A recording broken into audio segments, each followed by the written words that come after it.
오늘 성경 말씀 사무엘하 15장 30절부터 37절까지 찾으시고 이제 낭독자가 낭독하겠습니다. 다윗이 감람 산길로 올라갈 때에 그의 머리를 그가 가리고 맨발로 울며 가고 그와 함께 가는 모든 백성들도 각각 자기의 머리를 가리고 울며 올라가니라. 어떤 사람이 다윗에게 알리되 압살롬과 함께 모반한 자들 가운데 아히도벨이 있나이다 하니 다윗이 이르되 여호와여 원하옵건대 아히도벨의 모략을 어리석게 하옵소서 하니라. 다윗이 하나님을 경배하는 마루턱에 이를 때에 아렉 사람 후세가 옷을 찢고 흙을 머리에 덮어쓰고 다윗을 맞으러 온지라. 다윗이 그에게 이르되 내가 만일 나와 함께 나아가면 내게 누를 끼치리라. 그러나 내가 만일 성읍으로 돌아가서 압살롬에게 말하기를 왕이여 내가 왕의 종이니이다. 전에는 내가 왕의 아버지의 종이었더니 이제는 내가 왕의 종이니이다 하면 내가 나를 위하여 아비도벨의 모략을 패하게 하니라. 사독과 아비아달 두 제사장이 너와 함께 거기 있지 아니하냐. 내가 왕의 궁중에서 무엇을 듣든지 사독과 아비아달 두 제사장에게 알리라. 그들의 두 아들 곧 사독의 아히마아스와 아비아달의 요나단이 그들과 함께 거기 있나니 너희가 듣는 모든 것을 그들 편에 내게 소식을 알릴지니라 하는지라. 다윗의 친구 후세가 곧 성읍으로 들어가고 압살롬도 예루살렘으로 들어갔더라. 아멘. 오늘 다윗의 아들의 반란과 아비의 환난, 주제는 이렇습니다. 근데 먼저 시작하는 말씀은 모든 사람의 최고의 관심인 장수 그리고 건강, 잠깐 여러분에게 가이드라인을 설명을 하려고 합니다. 미국의 우리 연방정부의 건강을 담당하는 당국에서 프리벤션 가이드, 이 건강을 위한 예방 지도서를 발표했는데 가장 중요한 것은 스트레스를 받지 말라. 그래서 어느 전문기관에서 장수하고 건강하게 사는 직종이 어느 직종일까 매년 조사를 해보는데 한 번도 탑 자리를 뺏기지 않는 직종이 소위 말하는 종교인들. 그 중에서도 이제 성직자들, 목사, 신부, 스님, 승려들, 대체적으로 크리스찬들이 장수한다. 왜 장수하게 될까? 스트레스를 받을 때 그 스트레스를 날리는 비결을 알고 있어요. 거기다가 일종의 또 성경의 가르침이나 교리의 가르침을 따라서 절제 생활하고 그리고 마음의 걱정, 근심을 어떻게 하든지 풀든지 해소하든지 잊어버리든지 그렇게 함으로써 신앙인들이 장수하는 직종에 있는 사람들이다. 그러면서 이 근심을 털어버릴 수 있는 가장 좋은 비결은 걷는 거다. 걷는 것도 이제 요령이 있어요. 요령이 있는데 하루에 4,000보를 걸으면 우울증이 없어지고 5,000보를 걸으면 치매나 심장질환이나 뇌졸중이 예방되고 7,000보를 걸으면 골다공증과 암을 예방하고 8,000보 이상을 걸으면 고혈압, 당뇨병이 떠나가고 10,000보를 걸으면 대사증후군을 예방할 수 있다는 통계 조사가 나왔다. 그러면서 이제 효과적으로 걷는 방법을 가이드했습니다. 일주일에 5번 정도는 다리가 아프도록 걸어라. 몸은 피곤하지만 세로토닌이라는 호르몬이 나와서 잠을 깊이 자게 하고 편안하니까 잠자는 사이에 혈액이 잘 순환을 해서 온몸의 모세혈관까지 건강하게 회복시켜주는 역할을 이 걷는 운동의 효과가 담당하고 있다. 그래서 우리 센트럴 교회 산책길을 소개하려고 그래요. 이 한 바퀴 산책길을 걸면 0.8마일입니다. 한 5바퀴 돌면 한 1마일 정도, 아니 2바퀴 돌면 벌써 1.6마일이지요. 그래서 한 5바퀴 정도 돌면 10,000보 이상 되는데, 우리 권사회가 11월부터 예년 같으면 바자회 하느라고 기뻐서 아주 법석되고 잔치가 벌어질 텐데, 금년에는 그런 어떤 즐거움의 잔치도 없고 할 수도 없는 상황에서 어떻게 하면 우리 성도들을 건강하게 그리고 선한 일에 일거양득의 행사를, 이벤트를 해볼까 생각하다가 여러분 주보에 간지로 나눠드린 대로 이 워커톤 이벤트를 만들자. 그래서 1마일을 걸으면 원래는 스폰서를 찾아야 되는데 스폰서 찾기가 쉽지 않는 상황이니까 본인이 스폰서도 하고 본인이 걷기도 해서 1불에서 10불씩 자기 마음대로 책정을 해서 한 바퀴 1마일을 걷는 때마다 여러분이 정한 금액을 모금함에 갖다 넣는 거예요. 이 모금의 목적이 뭔가? 목적. 여러분 이미 9월 10월에 케냐 무뇨요야 부족에서 18년 동안 선교한 최동원 선교사님 여러분 편지를 메일을 받으셨는데, 18년 동안의 기도와 그리고 섬김이 이제 구체적으로 문을 열었다. 추장의 아들부터 자녀들부터 시작해서 100% 99%가 무슬림 마을에서 성경에 성자도 못 꺼내게 하던 그런 동네인데, 이제는 우리 자녀들에게 성경을 가르쳐 달라. 할렐루야. 우리 하나님께 영광을 한번 돌려야 돼요. 여러분의 기도와 일선에서 아내마저도 천국을 먼저 보낸 우리 최동원 선교사님의 그 간절한 섬김과 기도와 선교의 열매가 이제 시작이 되는 게 분명한 줄로 믿습니다. 그래서 이 11명의 자녀들이 다 부모들이 사인을 하고 애프터 바이블 클래스를 만들어서 영어와 함께 성경을 가르치는데, 현지 목사님과 교사들 2사람, 3사람이 이 11명의 무슬림 그야말로 무뇨요야 부족들의 그 자녀들에게 하나님의 성경을 가르치는데, 최동원 선교사님은 손을 벌리는 법이 없어요.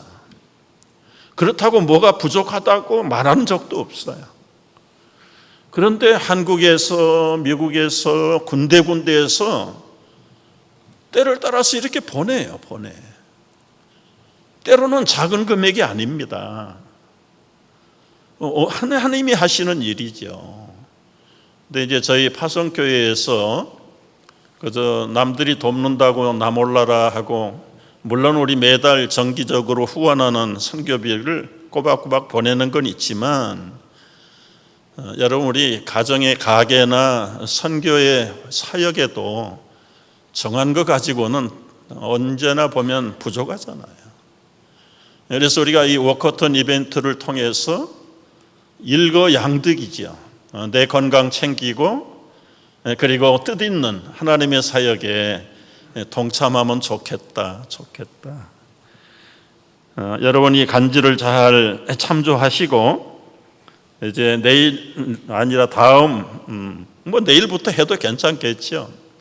11월 1일 그리고 11월 30일까지 한 달 동안 꼭 여러분 이 동네를 나오지 않아도, 이 교회 산책길에 오시지 않아도 여러분의 동네에서 가족들하고 때로는 혼자라도 걸으면서 스스로 여러분의 육체적인 건강, 또 이제 둘레길에는 군데군데 사진과 기도 제목들을 이렇게 꽂아 놓을 거예요. 보시면서 여러분들이 정말 하나님의 나라를 위해서, 그리고 복음의 증거를 위해서 뜻있는 일에 우리가 기쁨으로 동참하면서 건강도 그리고 하나님의 나라도 확장해 가는 역사가 있기를 주의 이름으로 축복합니다. 물론 스트레스를 받지 않고 살아간다는 것은 굉장히 중요한 것이고, 또 걷는 것이 스트레스 해소에 도움이 된다고 말하지만, 우리 가정을 바로 세운다는 것은 얼마나 귀한 일인가. 여러분, 영적인 가정 분명히 세워야 되고, 아무리 좋은 영적인 가족이라도 육체가 건강하지 못하면 참 그 가족들 모두가 다운되는 그게 현실입니다. 현실. 물론 무조건 걷는다고 다 형통케 되는 건 아니에요. 다윗의 생애를 보면 아마 다윗은 일생 동안 걸었던 사람입니다. 그 황량한 광야 학교에 입학하면서 10수년 동안 이리 쫓기고 저리 쫓기고 먹을 것 구하러 댕기고 하루 일과가 그냥 걷는 거였을 거예요. 컴컴한 동굴 안에 하루 종일 박힐 수도 없는 거 아닙니까? 그래서 너무 건강이다. 너무 건강해서 그 건강을 제대로 감당하지 못하다가 충동을 억제하지 못하다가 이게 외길로 들어선 이 다윗. 여러분, 19명의 자녀를 9명의 아내들을 통해서 낳자니 얼마나 건강해야 됐을까요? 뿌리기는 엄청 뿌려놨는데 이거를 가꾸고 사람답게 키우는 자녀 교육에는 다윗은 실패한 아버지로 기록이 됩니다.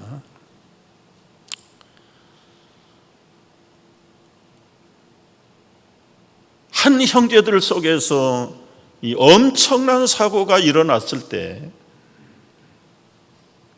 초기에 적절하게 처방을 하지 않고 훈계를 하지 않아서 뭐 작은 건 아니지만 큰 사건을 더 크게 만들어버립니다. 조기에 조처를 하지 않았다가 사건이 발생한 11년 후에는 여러분 국가를 뒤집어 엎고 아버지의 왕권을 대적하는 반란의 행사까지 연결돼 가는 모습을 보게 되는,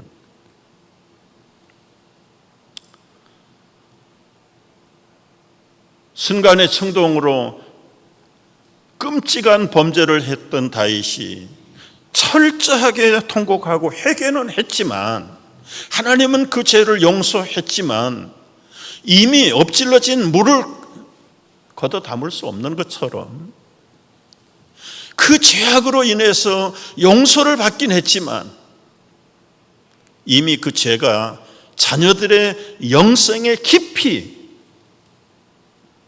오염을 시켜버리고, 여러분 큰아들 암논의 강간 사건을 보십시오.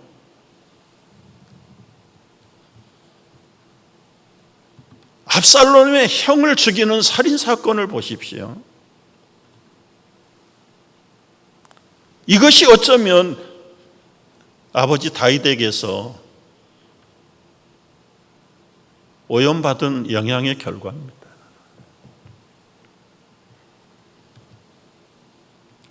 다윗은 그래도 회개하고, 처음에는 회개 안 했지요.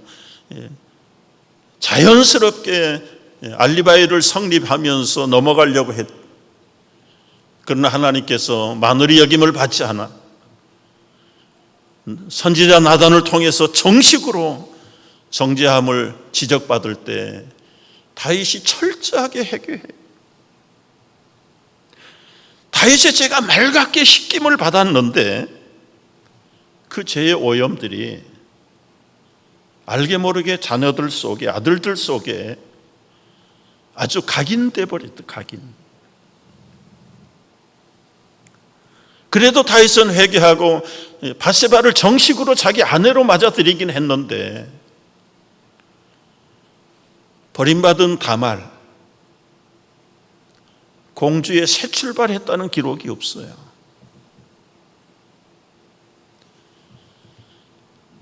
정말 눈에 넣어도 아프지 않을 딸이, 공주가 이복 오빠에게 그렇게 버림을 받았는데 후속 조처를 해줘야 될 거 아니에요.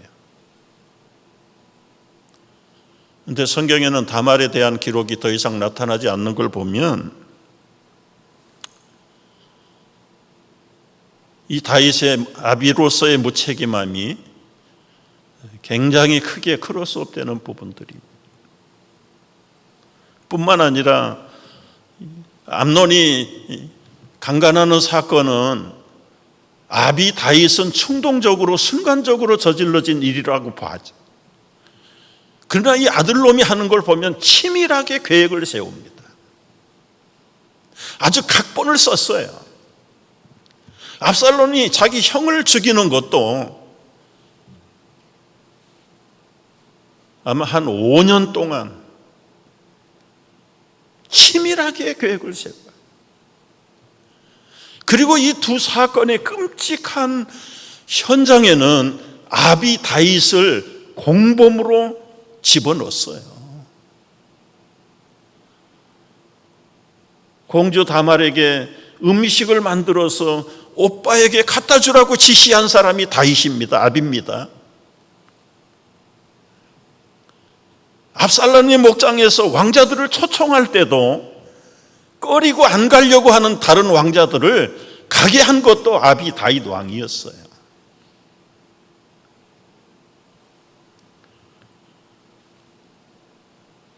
사건이 터질 때마다, 비극이 일어날 때마다 다윗은 그거를 진화할 생각은 안 하고 뒷걸음질 쳐 있는 모습, 그 원인이 도대체 뭘까? 여러분, 저는 생각해 봅니다. 철저하게 아비로서 자책감 때문에 선뜻 아들들 앞에 나서지 못하는, 노발대발 화를 내는 것도 다윗이 아들들에 대한 화가 아니라 제가 이해하기로는 자신의 어리석음과 그 감추지 못했던, 억제하지 못했던 그 범죄의 동기 때문에 자기를 자책하는 화를 내지.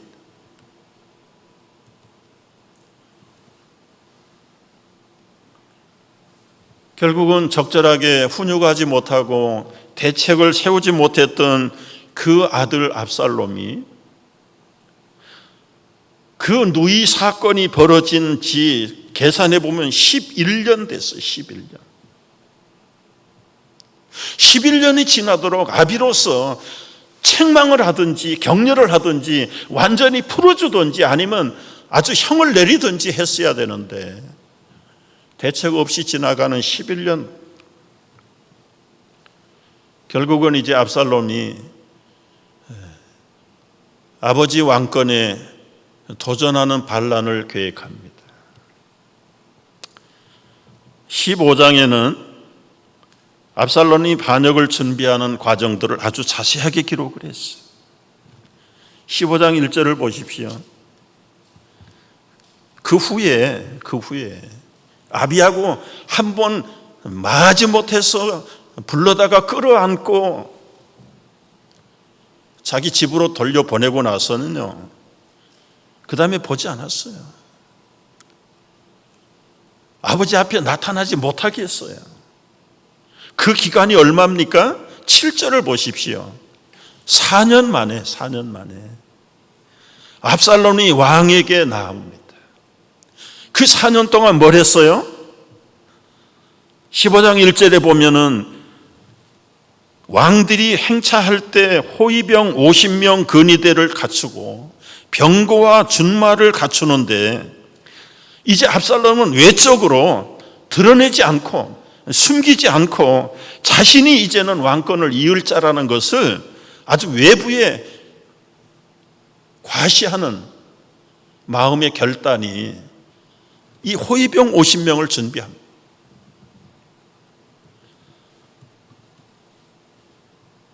이 3절 이하를 보면은 재판하러 나오는 백성들의 마음을 다 도둑질했다고 그랬어요. 6절 끝에 가보면 이스라엘 사람의 마음을 압살롬이 훔쳤다. 훔치려면 비난해야 돼요. 누구를 비난해야 됩니까? 아버지 임금 다윗이 행정에는 부재다. 백성들의 억울한 일에 대해서는 관심도 없다. 그리고는 성문은 재판하는 자리예요. 왕자의 권위로 거기를 독차지하고 전국에서 몰려오는 소송하는 백성들의 마음을 끌어안는 게 인사잖아요. 백성들은 손을 내밀어서 잡으려고 하면 끌어안아서 아주 백성들 입을 맞춰줄 정도로 위장 인기 전술을 펼치고 모든 백성들의 마음을 미혹해서 자기 편 만드는 겁니다. 이렇게 4년 동안을 준비한 압살롬이 이제는 아버지에게 공인을 받아요. 아버지, 제가 헤브론에 서원한 것이 있어서 제사를 드리러 가야 됩니다. 허락해 주십시오.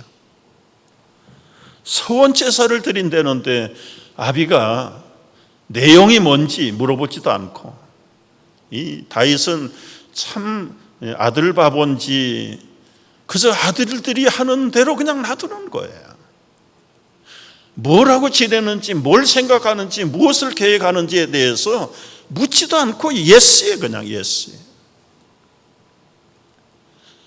아마 한 번이라도 물었다면 역사가 달라졌을 겁니다.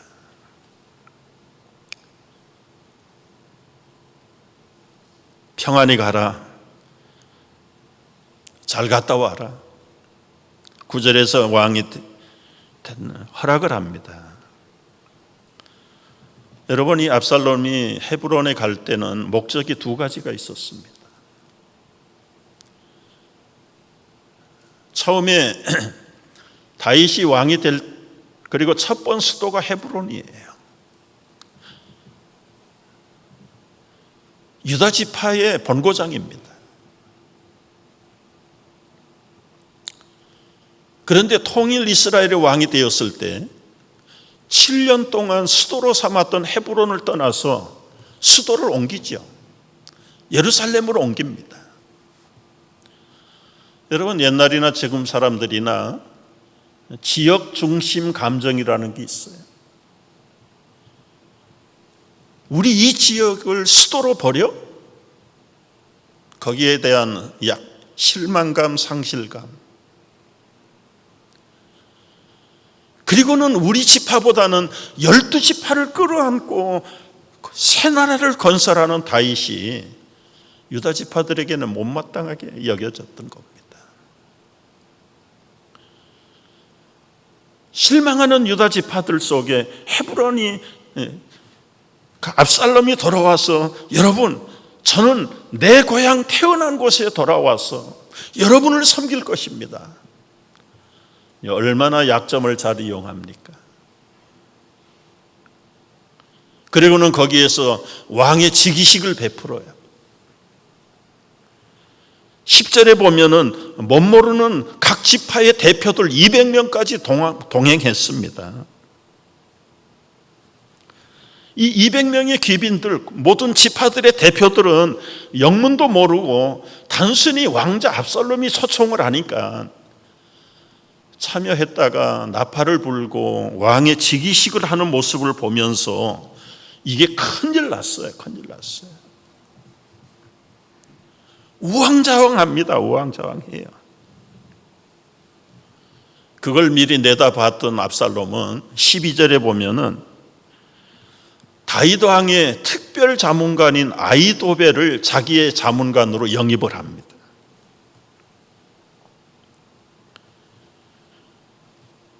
이 아히도벨이 얼마나 뛰어난 전략가인지 다윗은 하나님 다음으로 아히도벨을 존경하고 그의 전략을 아마 무조건 순응하고 새 예루살렘 수도 건설을 할 때에도 이 아히도벨의 전략을 아마 많이 반영을 했을 겁니다.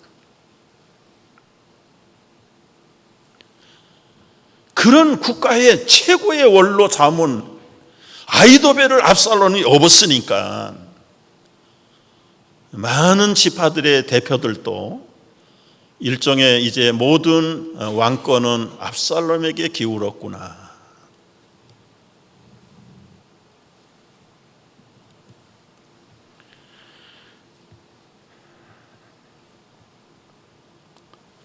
그리고는 이제는 모든 것들이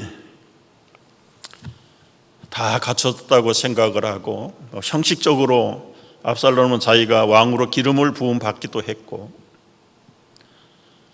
이제는 본격적으로 예루살렘 성을 정복하기 위한 전략을 세우게 됩니다.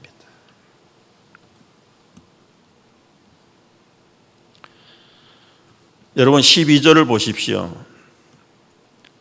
이때도 이 아히도벨이 그의 성읍 길로에서 청하여 왔는데 반역하는 일이 커감해 압살롬에게 돌아오는 백성이 많아졌다고 그랬어요.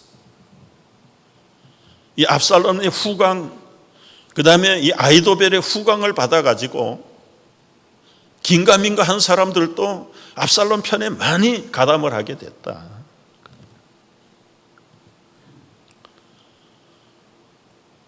여러분 비밀은 없죠.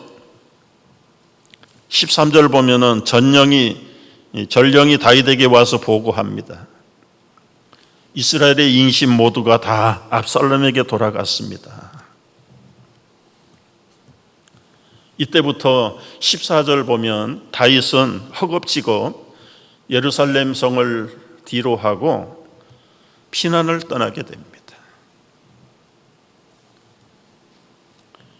참 도망치는 그 기라청청했던 다윗의 왕의 모습 참 얼마나 비참한지요. 우리가 오늘 읽은 본문의 말씀에는 맨발로 도망을 칠 때 머리를 제대로 빗어 넘길 마음의 여유도 없이 머리를 휘날리면서 그 성군이 맨발로 도망을 치는 그런 가련한 모습이 됐죠. 여러분 이해가 되지 않는 점이 있어요. 후궁들 10명만 남겨서 왕궁을 지키게 만들고 모든 신하들과 가족들을 다 모아가지고 황급하게 도피를 하게 됩니다. 왜 다윗이 반란을 진압하지 않았을까요? 용맹스러운 군인들이 장군들이 그대로 있습니다. 아무리 압살롬이 군대를 많이 끌고 온다고 해도 다윗의 군대를 대적할 수 없어요. 그런데 요즘 말로 말하면 청 한 봉 쏘지 않고 활 한 번 쏘지 않고 그냥 도피하는 거예요. 그 피난의 이유가 뭘까요? 다윗을 돕겠다고 가드 사람들을 충성된 사람들을 600명 특공대가 합세를 하는데도 다윗은 그들을 돌려보냅니다. 아들을 대적하지 않겠다는 아비의 사랑도 깔려 있고 아까 말씀드린 대로 다윗은 언제나 무슨 일을 당할 때 그 자책감에서 벗어나지 못하는 거예요. 하나님은 용서하셨지만 마땅히 내가 이 벌을 받는 건 당연하다. 여러분 이것은 제 생각이 아니고요. 16장 5절을 한번 보십시오. 16장 5절을 보시면 도피하는 중에 사울 왕의 친척이었던 시므이라는 사람이 나타나서 다윗 왕을 계속 저주합니다. 돌을 던집니다. 그때의 모든 백성과 용사들이 다 왕의 오른편 우편에 다 있습니다. 왼편에 다 있었습니다.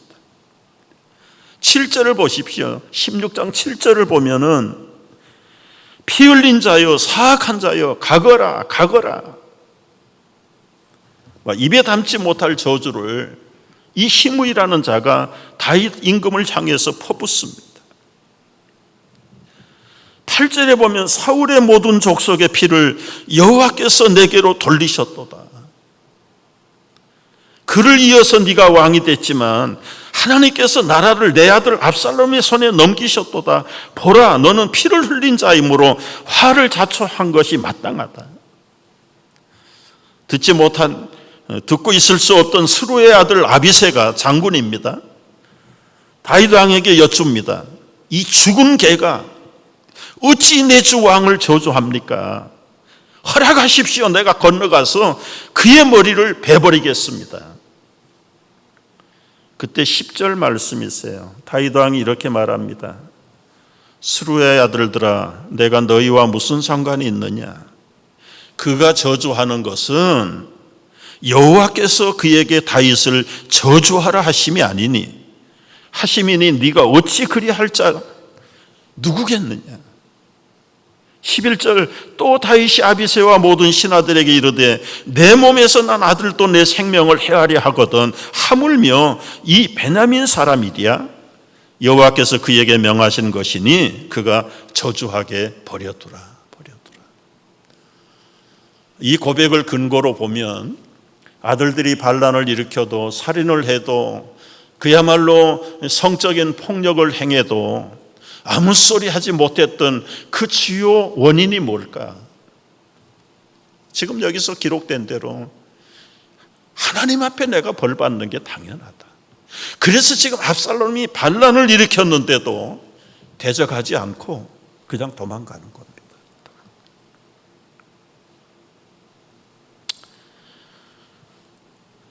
여러분,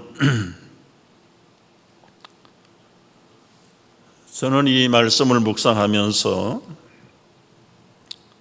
참 죄악의 열매는 결코 본인이 쓴 열매를 먹게 되는구나. 참 무서운 일입니다. 무서운 일이. 하나님이 용서했는데도, 맑게 씻겼다고 했는데도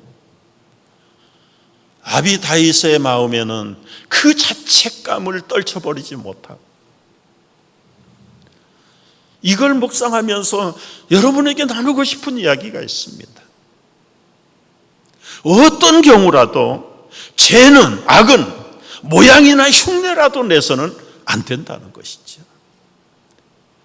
그게 우리 당대에서 벌을 받는 것으로 끝나는 것이 아니라 알게 모르게 우리 자녀들에게까지 오염돼 간다는 사실을 철저하게 각별하게 새기면서 정말 진리가 아니고 선이 아니라면 끔찍한 독사를 보는 것처럼 돌아설 수 있게 되기를 축복합니다. 조금 더 생각을 해보십시다. 그렇다면 하나님의 용서는 무슨 의미가 있는 것일까? 하나님은 다윗의 죄를 다 용서하셨다고 했는데 그 끔찍한 죄의 후유증을 피할 수는 없었다. 그 후유증이 보통 큰 비극이 아니잖아요. 모두가 불행한 일이고 비참한 사건으로 이어지는데 왜 하나님이 이런 것까지 허락하실까? 이건 하나님의 관여의 범위가 아니라고 말씀을 드렸습니다.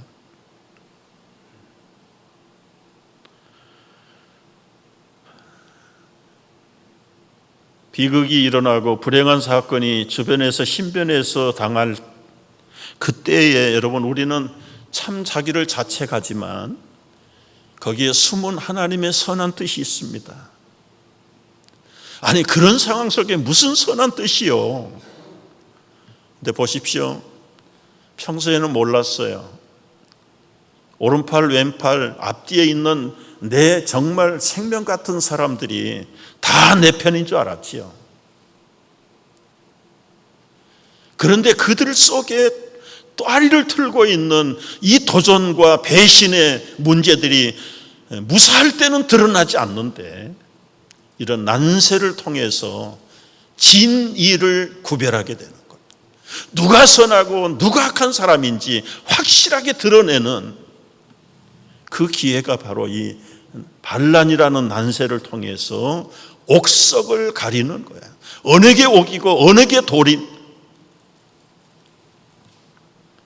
그런 면에서는 다윗의 남은 생애와 하나님 나라의 대를 이어가는 일에 절대적으로 한번 스크린을 해야 될 역사적인 사명이 이 불행한 반란 사건을 통해서 하나님께서 의도하셨던 계획이었습니다. 좋을 때는 여러분, 우리 이웃이 다 좋아요. 다 좋아요. 뭐 간슬개를 다 줄 것 같아요. 그런데 어느 날 갑자기 불행한 일을 당하거나 상황이 뒤바뀌면 선명하게 갈라집니다. 그게 연약한 인간의 세계의 모습이에요. 15장 후반부터 16장 전체는 누가 다윗의 편인가, 누가 다윗을 대적하는가 아주 확실하게 드러내고 있습니다. 우리가 읽었던 15장 30절을 한번 보십시오. 30절 한번 읽어볼까요? 다윗이 감난 산길로 올라갈 때에 그의 머리를 그가 가리고 맨발로 울며 가고 그와 함께 가는 모든 백성들도 각기 자기의 머리를 가리며 울며 올라가니라. 어떤 사람이 다윗에게 알리되 압살롬과 함께 모반한 자들 가운데 아히도벨이 있나이다 하니 다윗이 이르되 여호와여 원하옵건대 아히도벨의 모략을 어리석게 하옵소서 하니라. 여러분, 참 이제 배신하는 사람들 몇 사람만 우리가 한번 검토를 해보겠습니다. 이 아히도벨 얘기는 좀 나중에 하고요. 16장 1절로 가보시면은 거기 시바라는 사람이 나타납니다. 다윗이 마루턱을 조금 지나니 무비보셋의 종이었던 시바가 아주 먹을 것을 떡을 200개를 건포통에서 백송이를 그리고 과일들을 잔뜩 포도주를 싣고 다윗을 맞으러 나왔습니다. 이 사람은 자기 이권을 챙기려는 목적을 가지고 나온 아주 배신자예요. 배신자. 여러분, 이 시바는 원래 베냐민 사람, 사울 왕의 가정 총무였던 거 여러분 기억하십니까? 다윗이 이스라엘의 왕이 되었을 때 요나단과의 약속을 기억하고 그의 후손을 찾았는데 무비보셋을 찾았잖아요. 저 산골에 두 다리를 장애를 입고 숨어 사는 무비보셋을 찾아내서 다윗이 자기 양자로 입양을 하고 왕국에서 살게 하면서 잃어버렸던 할아버지의 재산을 다 찾아가지고 무비보셋에게 돌려주고, 무비보셋은 다윗의 왕궁에 살게 했고 이 시바를 그 가정의 총무로 전권을 주어서 그 재산을 다스리게 했어요. 그런데 지금 난리가 난 겁니다. 이 난세를 이용을 해가지고 이 시바는 태가가는 다윗에게 먹거리를 잔뜩 싸들고 달려나와서 영접을 해요. 이게 목적 있는 계략이었죠. 목적을 달성했어요. 그 목적이 무엇이었습니까? 어찌 너희 주인 무비보셋은 보이지 않느냐? 여기서 이제 시바의 본색을 드러내는 겁니다. 그 무비보셋은 못 쓸 사람입니다. 지금 예루살렘 왕궁에 남아가지고 자기가 왕권을 이어받으려고 지금 준비하고 있습니다.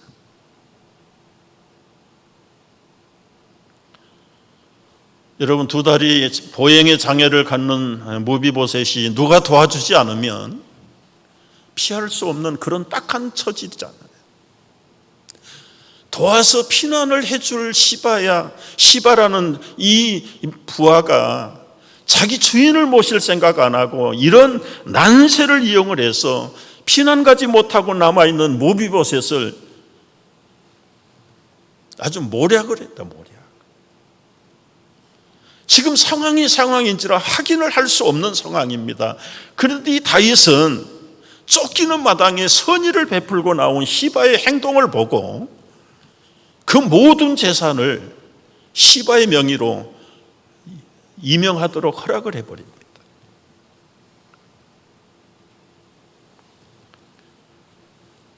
여러분 주변에 이런 간악한 마음을 가지고 있는 사람들이 있는지 한번 살펴보십시오. 어떻게 알겠어요? 어려워져 봐야 아는 거죠. 두 번째 5절에 보면은 시므이라고 하는 사람이 나타나요. 이 저주하는 시므이 15절 말씀 보십시오. 같이 읽어봅니다. 다윗 왕이 바후림의 이름에 거기서 사울의 친족 한 사람이 나오니 게라의 아들이요 이름은 시므이라. 그가 나오면서 계속 저주하고 돌을 던집니다.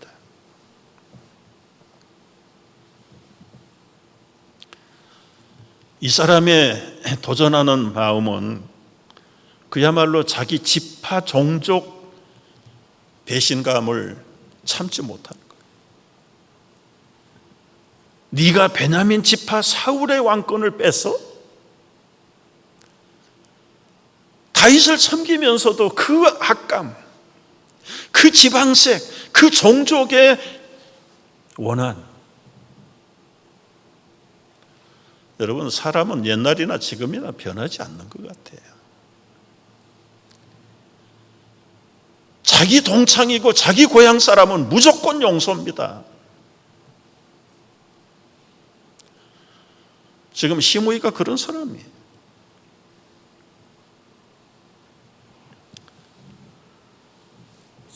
전세가 역전이 돼가지고 압살롬이 죽었지요. 이 눈치 빠른 시므이, 이제 다윗이 회복하면 자기는 살아남을 재간이 없잖아요. 그걸 미리 알아차리고 이제 다시 돌아서서 예루살렘으로 가는데 그 나루턱을 건너기 전에 다윗 왕 앞에 와가지고 아주 싹싹 빕니다. 용서해달라고요. 다윗은 용서해 줬어요. 그리고 아마 복직시켰던 것 같습니다. 다윗은 이미 그 속을 다 들여다보는데 제거하지 못했습니다. 제거하지 못한 이유가 뭘까요? 아마 베냐민 지파의 대표자 같아요. 그러니까 그가 가지고 있는 그 역량을 다윗은 역이용이라도 해야 되니까 그 베냐민 지파의 대표를 처형하면 한 지파를 또 잃어버릴 수 있어요. 그래서 다윗이 죽을 때까지 이 시므이를 처형하지 않습니다. 그리고 유언을 남겨요. 솔로몬에게, 아들에게 유언을 남겨요. 저 시므이는 보통 사람이 아니다. 아비는 손을 대지 않았지만 네가 분명하게 시므이를 처형해라.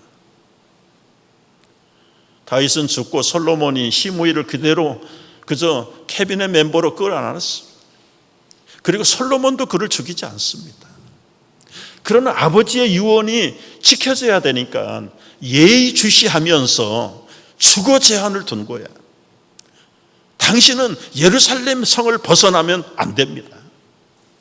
왕의 명령을 내린 거예요. 그렇게 3년을 버티다가 왕의 눈을 속이고 예루살렘 성을 탈출했다가 걸렸어요. 그때 솔로몬이 신하들을 시켜서 극형을 내리고 사형을 언도합니다. 한 번 배신한 사람은 끝까지 배신합니다. 오늘 이제 모사꾼인 아히도벨을 우리가 살펴봅니다. 16장 여러분 23절을 보십시오. 16장 23절 같이 한번 읽어볼까요? 그때 아히도벨이 베푸는 계략은 사람이 하나님께 물어서 받은 말씀과 같은 것이라 아히도벨의 모든 계략은 다윗에게나 압살롬에게나 그와 같이 여겨졌더라. 얼마나 지략과 전략이 뛰어난 인물인지 다윗이나 왕자 압살롬이 이 아히도벨의 그 전략에 대해서, 모략에 대해서는 하나님 다음으로 섬기는 사람. 요즘 말로 하면 정치가 구단입니다. 정치가 구단이. 그래서 이 다윗은 이 아히도벨을 왕의 스승으로 모시는 정도예요. 그런 아히도벨이 왜 배신을 했을까요? 다윗을. 남이 모르는 이유가 있었습니다. 아히도벨은 밧세바의 할아버지예요. 밧세바의 할아버지. 왕권을 가졌다고 자기 손녀 밧세바를, 유부녀를 그렇게 겁탈하고 자기 손녀 사이까지 죽이는 그 다윗에 대해서 처음부터 악감을 품고 있는 겁니다. 그런데 다윗은 회개하는 마음으로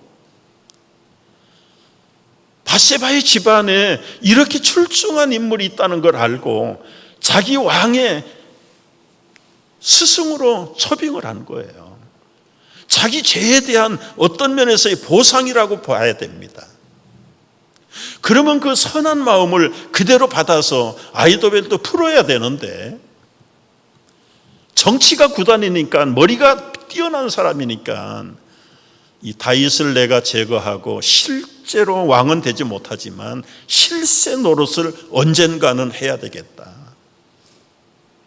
아히도벨의 마음에 그게 있었어요. 그러다가 아들 왕자 압살롬이 반역을 하고 자기를 초빙하니까 대세가 압살롬에게 기울어진 걸 보고 기회는 이때다. 그래서 이 아히도벨이 다윗을 버리고 압살롬의 전략가가 되는 겁니다.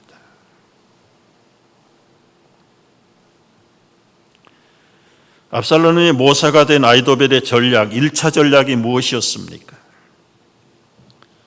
지금 헤브론에서 왕이 됐다고 기름을 붓고 나팔을 불고 온 국민에게 새로운 왕 압살롬이 등극을 했습니다 알리는데, 요즘처럼 라디오가 있습니까? 신문이 있습니까? TV가 있습니까?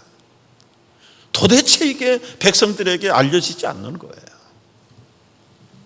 지금 시간이 급합니다.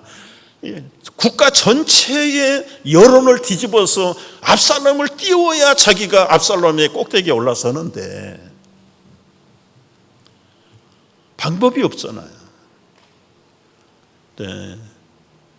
거기에 이 뛰어난 전략가 아히도벨이 1차 전략을 제시해요. 16장 21절.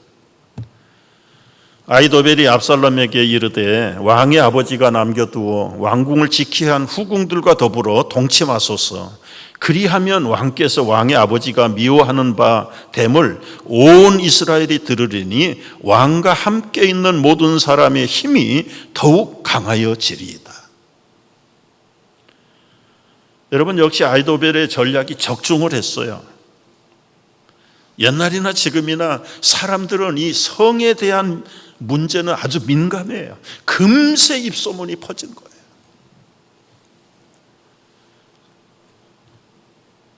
왕의 후궁을 범한다는 것은 새로운 왕들이 실권을 잡았다는 증거로 관례적으로 행하던 그 왕궁의 하나의 어떤 전략이에요.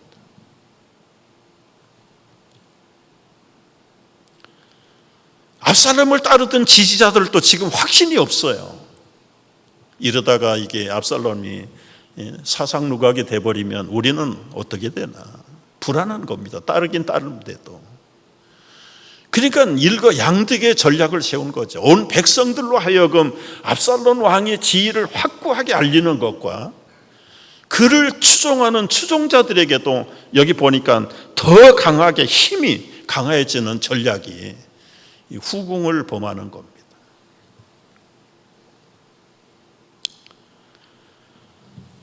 그렇게 1차 전략이 성공을 했는데도 아히도벨은 머리가 뛰어난 사람이라 만약에 세컨 웨이브가 임할까 봐 겁이 난 거예요. 만에 하나라도 전세가 뒤집어져 가지고 다윗이 다시 회복을 하면 자기는 설 자리가 없잖아요. 그러니까 아예 그냥 싹을 지금 초창기에 잘라버립시다. 그렇게 해서 2차 전략을 지시하는 게 17장 1절입니다. 여러분, 아히도벨이 압살롬에게 이제 내가 12,000명의 병사를 주면 그 12,000명의 병사를 끌고 지금 피곤하고 힘이 빠져서 갈 바를 모르는 다윗의 군대를 욱박질러 가지고 겁을 주면 그 피곤한 군대들이 다 도망갈. 그러면 다른 군대는 한 사람도 건드리지 않고 다윗만 목을 따고 그 남은 군대들을 압살롬의 지원군으로 다 돌리겠습니다.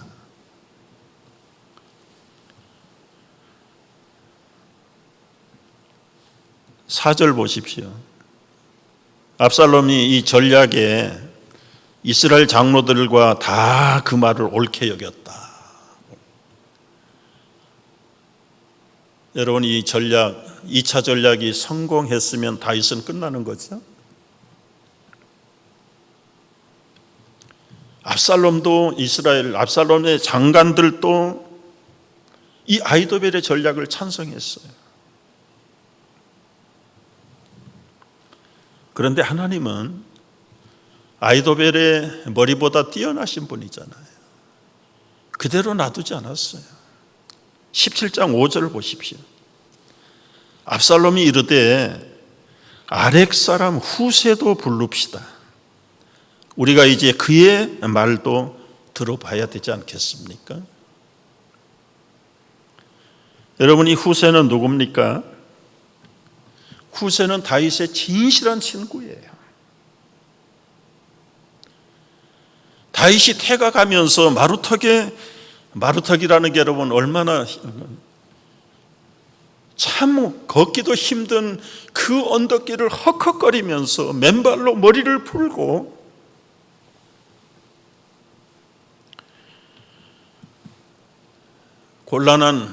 아주 극도의 곤란을 당한 현장에 이 후세가 자기도 옷을 찢고 온몸에다가 흙을 뒤집어 쓰고 태가 가는 다윗 왕을 영접하러 나왔어요. 여러분, 진실한 친구는 곤란을 당할 때에 알아보는 거예요. 남들은 다 배신하고 떠났지만 이 후세는 떠나는 그 순간에 오히려 흙을 뒤집어 쓰고 고통을 함께 나누면서 다윗에게 나옵니다. 이때 다윗이 자기 친구 후세를 향해서 이렇게 말해요. 자네, 나를 향한 우정은 내가 이해하네. 그러나 보다시피 태가 가는 왕을 따라가서 무슨 유익이 있겠나. 나는 자네에게 더 이상 누를 끼치고 싶지 않네. 정말 자네가 나의 진실한 친구라면 예루살렘 성으로 돌아가서 여전히 그 캐비넷 멤버 자리를 지켜라. 그러면 압살롬이 당신도 신뢰할 것이고 압살롬 밑에서 진행되는 일들을 원한다면 나한테 알려주면 그게 진실한 친구로서의 역할을 다하는 거 아니겠는가. 후세는 위험을 무릅쓰고 다윗이 요청한 대로 예루살렘 왕궁으로 돌아갑니다. 압살롬의 신임을 받았어요. 정말 아버지에게 충성하던 신하였는데 자기에게 와서 또 충성을 맹세하니 마음 놓고 신임을 할 수밖에요. 그래서 아히도벨 다음으로 이 압살롬이 이 후세라는 사람을 불러다가 아히도벨의 전략이 이런데 신의 의견은 어떻습니까? 그때 후세가 이렇게 설명을 해요. 6절 말씀이세요. 후세가 압살롬에게 이르되 압살롬이 그에게 말하여 이르되 아히도벨이 이러이러하게 말하니 우리가 그 말대로 행하랴? 그렇지 아니하거든 너는 말하라. 후세가 말합니다. 8절 왕도 아시지만 왕의 아버지와 그의 추종자들은 다 용감한 용사들입니다. 들에 있을 때라도 곰이 새끼를 빼앗긴 것처럼 격분해 있는 상황입니다. 왕의 부친은 전쟁에 익숙한 사람인데 백성과 함께 자지 않고 어느 은밀한 굴 속에서 숨어서 지금 왕의 신변을 보호하고 있는데 어떻게 거기에 들어가서 다윗을 해치겠다고 말하는 전략이 과연 합당한 전략입니까? 왕에게 도달하기도 전에 이 곰을 빼앗긴 격분한 다윗의 용사들에게 다 떼죽음을 당할 겁니다. 듣고 보니까 맞잖아요. 그러면서 아이디어를 얘기해요. 12,000명 가지고는 안 됩니다. 단에서 부엘세바까지 온 이스라엘 전역에서 모래알처럼 많은 병사들을 모집을 하십시오. 그리고 전략까지 이야기합니다. 만약에 다윗 임금의 일행이 어느 성벽에 숨었다고 하면 대비해서 밧줄을 준비해가지고 그 취약한 성벽돌에 걸어서 성벽을 무너뜨리고 그 성을 들어가서 다윗 왕을 공격하면 됩니다. 여러분, 이것은 한마디로 시간 지연 작전이에요.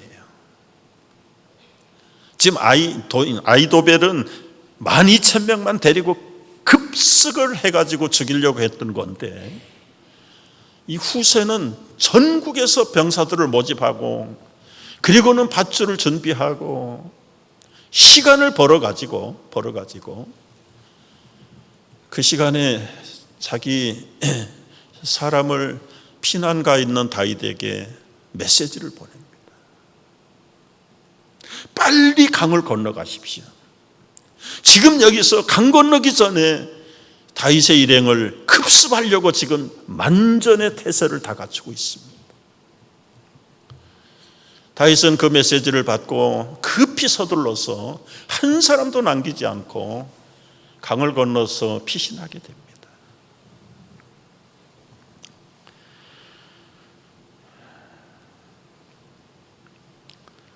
아히도벨은 자기의 전략이 선택되지 않는 것을 보고 분명히 예견을 했어요. 압살롬은 실패하겠구나. 다윗이 다시 회복하고 돌아오겠구나. 그러면 그때 자기는 어떻게 되겠습니까? 불을 보듯이 뻔한 일이죠. 그래서 이 아히도벨은 자기 고향으로 돌아가서 스스로 목숨을 끊습니다. 여러분, 배신자들의 말로는 가롯 유다처럼 사울왕처럼 스스로 망합니다. 스스로. 이런 역사적인 증거들을 보면서 여러분, 우리 성도들이 가져야 될 자세가 무엇입니까? 한 번 선택한 만왕의 왕 예수에 대해서 결코 변심해서는 안 돼요. 배신한다면 스스로 자신들의 목숨을 자기가 하나님 손대지 않습니다. 아히도벨이 그랬고 사울왕도 마찬가지였고요.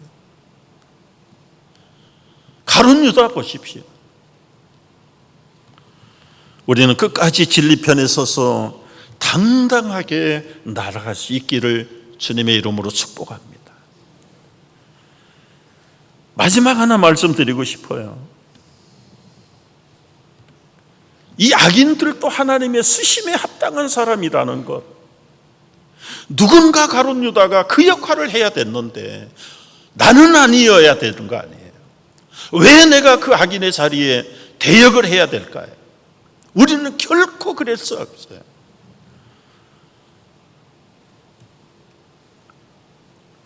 이 악인들을 통해서 하나님의 뜻을 준행합니다. 하나님이 다윗을 처벌할 때 12장에서 이미 선포했어요. 12장 11절 12절 여호와께서 또 이와 같이 이르시기를 보라 내가 너와 내 집을 재앙을 일으키고 내가 내 눈앞에서 내 아내를 빼앗아 내 이웃들에게 주리니 그 사람들이 내 아내들과 더불어 백주에 동침하리라. 너는 은밀히 행했으나 나는 온 이스라엘 앞에서 백주의 일을 행하리라 하셨나이다. 여러분 얼마나 정말 자자손손 부끄러운 심판을 당했습니까? 그럼에도 불구하고 다윗은 이것이 마땅하오니 내가 백주의 망신을 당하고 모든 권위를 다 추락시킨다 할지라도 이것이 하나님의 심판이라면 달게 받겠다는 이 다윗의 겸허한 모습. 그 일에 쓰임받는 사람이 압살롬이죠. 아히도벨이죠. 압살롬을 지지하는 후원자들이죠. 그들이 분별력이 없었어. 하나님 말씀에 대한 선포에 대해서 신실성이 없었던 사람들. 여러분 다윗을 하나님께서 끝까지 지키세요.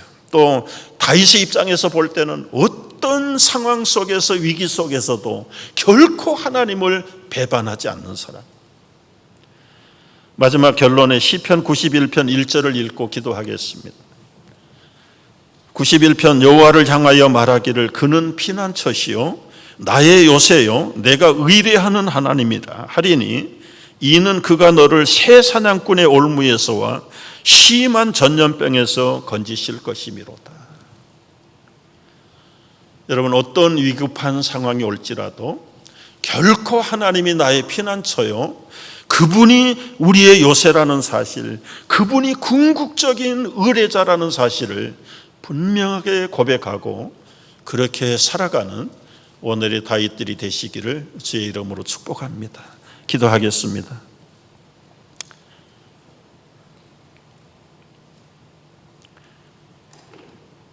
여호와께서 너를 그의 깃으로 덮으시리니 내가 그의 날개 아래 피하리로다.